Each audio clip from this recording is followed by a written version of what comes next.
You are exhausted from trying, not from working hard, from the particular exhaustion that comes from forcing, from pushing, from the endless effort of making things happen through sheer will, as if the moment you stop, everything will fall apart.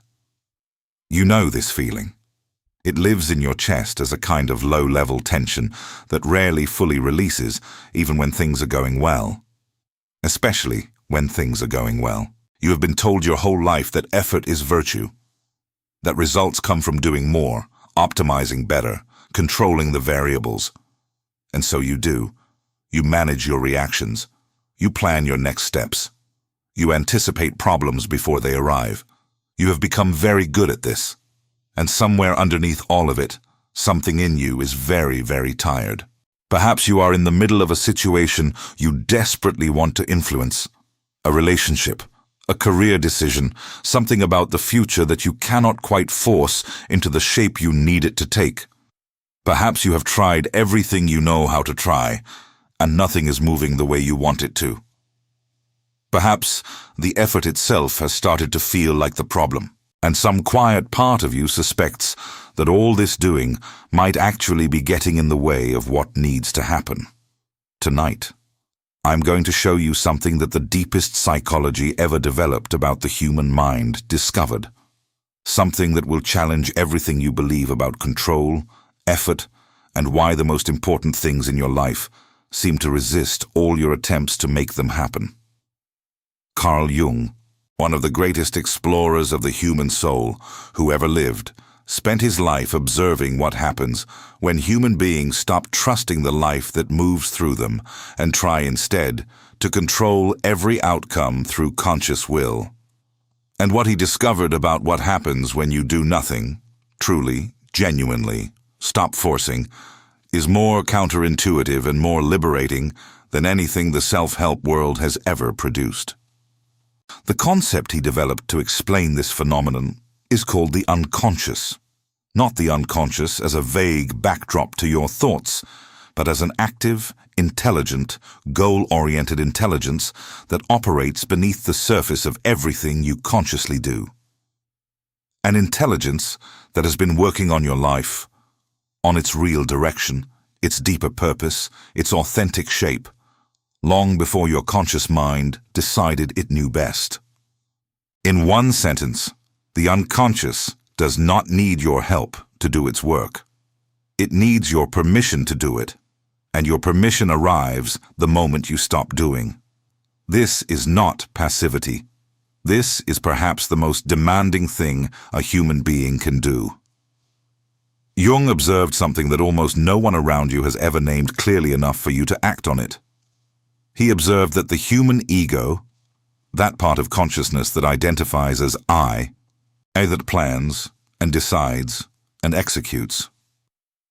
This ego operates on a very small fraction of the information available to the full psyche. The unconscious has access to everything, every experience you have ever had, every pattern your life has been running, every need that has been unmet, and every strength that has been undeveloped. It has been synthesizing all of this continuously, whether you paid attention to it or not. And it has been trying to tell you things, in dreams, in physical sensations, in that inexplicable pull towards certain directions, in the strange relief that sometimes arrives when plans fall through. But when you are in a state of constant doing, constant planning, constant efforting, constant management of outcomes, you cannot hear it. The signal is there. The noise is too loud. And here is what doing nothing actually means in Jungian terms. It does not mean collapsing in passivity or abandoning responsibility. It means creating the internal conditions in which something deeper than your ego can speak, in which the intelligence that has been waiting for silence can finally be heard, in which something that has been trying to organize itself beneath the surface can rise to the surface where you can actually work with it. The moments in your life when things came together seemingly effortlessly, when something arrived that you had been working toward for a long time, but in a way and at a moment you had not planned, those moments were not luck. They were the results of a process that had been running in the unconscious, while your conscious mind was occupied elsewhere. The unconscious had done its work, and when you finally got out of its way, it delivered. Something in you already knows this. Not as a concept, as a memory. You have felt it before. That moment when you stopped trying to figure something out and the answer came. That period when you let go of a relationship or a goal and something shifted almost immediately. That unexpected arrival of clarity after a long period of confusion, often in the moments least associated with solving the problem, in the shower, on a walk, in the space between waking and sleeping. These are not coincidences. These are the signature of unconscious intelligence doing what it does best when the conscious mind gets out of its way.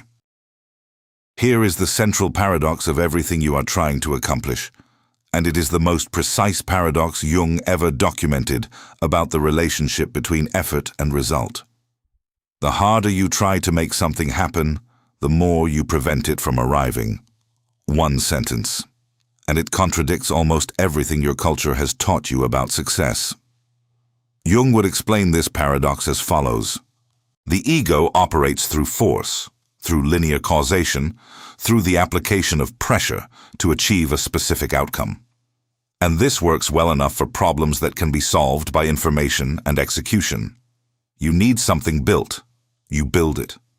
You need information, you research it. You need a skill, you practice it. But the most important things in a human life, the right relationship, the authentic life purpose, the genuine psychological transformation, these do not respond to force the way material problems do, because they depend not on the ego's activity, but on the unconscious's synthesis. And the unconscious synthesizes not in response to pressure, but in response to readiness, to openness, to the conditions created when you stop trying to control the outcome. When you force something psychologically significant, when you push for a relationship to be what you need it to be, or your career to take the shape your ego has decided is correct, or your inner life to produce the transformation you have planned, you are applying ego pressure to a process that the ego cannot control. And that pressure does not accelerate the process. It interrupts it. The unconscious is not unresponsive to effort. It is unresponsive to force. These are different. Effort aligned with genuine readiness moves quickly. Force applied to the wrong direction moves nothing, or pushes things further away. And here is what doing nothing does that no amount of doing can replicate. It creates the internal silence in which the unconscious can complete its synthesis. It signals to the deeper intelligence of the psyche that the ego has released its grip on the outcome.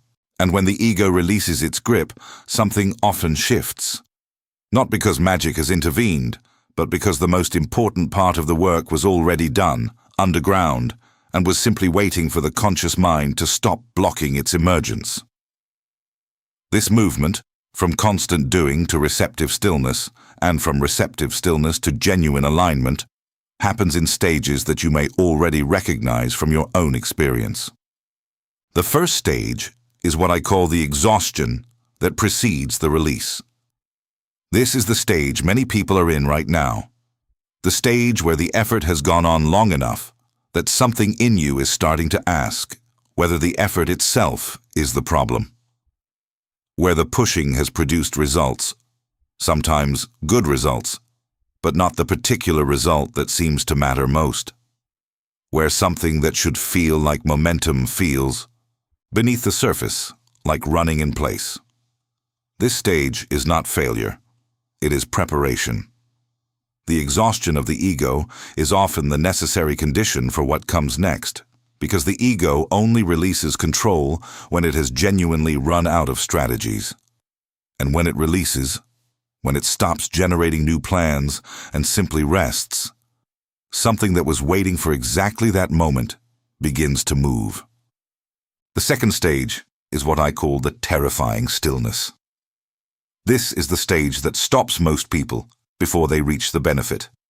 The moment after you stop forcing, after you release the outcome, after you let the situation exist without your management of it, produces a specific kind of discomfort. Not sadness, not grief. A feeling that resembles danger, as if something terrible will happen if you are not actively preventing it. This feeling is the ego's alarm system. It has been trained to believe that control is safety, that effort is protection, that the moment you stop doing is the moment things fall apart, and when you withdraw the doing, the alarm sounds, loudly, persistently. Jung would say that this terrifying stillness is the threshold. Most people turn back here. They return to the familiar activity of forcing, not because the forcing is working, but because the stillness feels more dangerous than the exhaustion. And in turning back, they interrupt the very process that the stillness was about to deliver. The third stage is what I call the intelligence that arrives. For those who stay in the stillness long enough, who tolerate the alarm without acting on it, who let the silence be what it is instead of filling it immediately, something arrives. Not dramatically, often quietly, an understanding that was not accessible while you were forcing. A direction that feels genuinely right rather than deliberately chosen. A clarity about what has actually been happening beneath all the effort and what the next true step is. This is the unconscious delivering its synthesis. This is the deeper intelligence completing the work it has been doing all along. And because this intelligence has had access to the whole picture, not just the piece the ego was focused on, what it delivers is almost always larger and more precise than what the effort would have produced. The fourth stage is what I call the alignment that looks like luck. This is the stage that people on the outside observe and call fortunate or well-timed or coincidental. The opportunity that appears at exactly the right moment. The conversation that opens a door that no amount of pushing had been able to open. The decision that arrives with unusual ease because it is actually right rather than effortfully correct. These are not luck. These are synchronicities, a word Jung used with great precision to describe the way inner shifts produce corresponding outer movements, not through magic, but through the genuine reorganization of how a person shows up in the world when they are aligned rather than forcing. But here is what Jung would add now, and this is the part that requires the most courage to hear. Do nothing is not do nothing forever.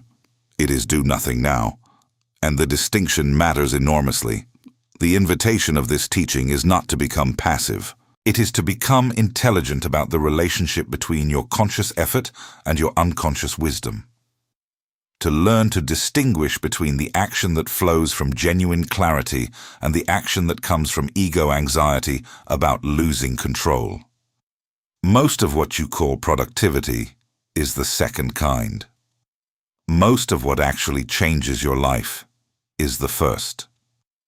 And the question Jung would put to you directly is this: what are you forcing right now that would move faster if you stopped? What outcome are you gripping so tightly that the grip itself has become the obstacle? What would happen, genuinely, realistically, if you release the need to make it happen in the way your ego has decided it must happen and simply let the deeper intelligence of your own psyche take a turn? This question is not easy to sit with. It touches something uncomfortable, the fear that if you stop trying, you are giving up.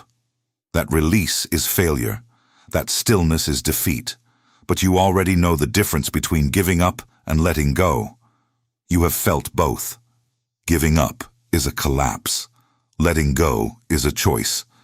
And the choice to let go, to stop forcing, to trust that something in you knows what it is doing. This choice is perhaps the most difficult and the most liberating thing a human being can make. What you have been working toward is real. The effort you have made has not been wasted. It has brought you to exactly this point. And this point, right now, might be the moment when the most important next step is not another action. It is a pause. A genuine, courageous, fully chosen pause. Do nothing. Let what has been preparing beneath the surface arrive at the surface on its own terms. Trust the intelligence that has access to the whole picture, not just the piece your ego can see. And watch what begins to align. Tell me one thing in the comments. What is one thing in your life right now that you have been trying to force? A single word is enough. I read every message. Subscribe if you haven't already. And share this with someone who needs permission to stop forcing. Someone who has been working harder than they should have to, on something that might just need to be allowed. Take care of yourself.